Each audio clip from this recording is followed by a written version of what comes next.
Okay, अब अनुराग जी कोई figure दे रहे हैं क्या इस चुनाव के लिए? अब तो चुनाव ज्यादा दूर है नहीं, बजट भी आ गया, अब बस चुनाव की घोषणा कुछ दिनों में हो जाएगी। अब की बार 400 पार का नारा क्या सही है? देखिए पहली बार, हाँ, देखिए भारतीय जनता पार्टी इकलौता राजनीतिक दल है जिसने अपनी विचारधारा के साथ कभी कॉम्प्रोमाइज नहीं किया। हमने कहा था धारा 370-35 से खत्म करेंगे, कर दी। हमने कहा था शांति लाएंगे, तो जम्मू कश्मीर से लेकर नॉर्थ ईस्ट तक उग्रवादी संगठनों के और नक्सलवादियों का हमने सरेंडर करवाया। हमने कहा था सीईए का कानून बनाएंगे, वो बनाया। ट्रिपल तलाक से निजात दिलाएंगे, वो किया। हमने कहा था भ्रष्टाचार मुक्त शासन देंगे, वो भी किया। और हमने कहा था राम मंदिर बनाएंगे, अब भव्य और दिव्य राम मंदिर बनाने का काम भी किया है।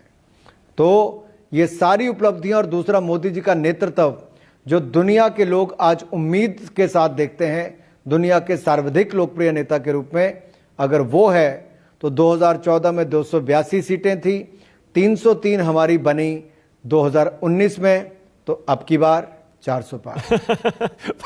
पर अगर 400 पार का इतना कॉन्फिडेंस है अनुराग जी, तो फिर विपक्ष कह रहा है कि नीतीश कुमार को क्यों ले गए आप अपने साथ बिहार में? क्यों आपने उनकी सरकार, वहां उनका गठबंधन तोड़ दिया?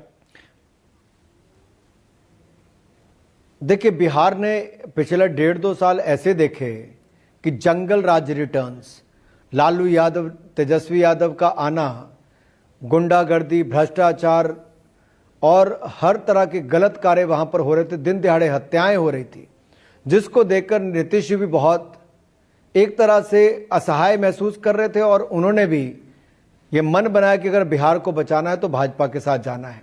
और आप याद करिए 2020 में अगर बिहार की जनता ने किसी को सत्ता में लाए थे तो भारतीय जनता पार्टी और एनडीए के सहयोगी दल जेडीयू को लाए थे।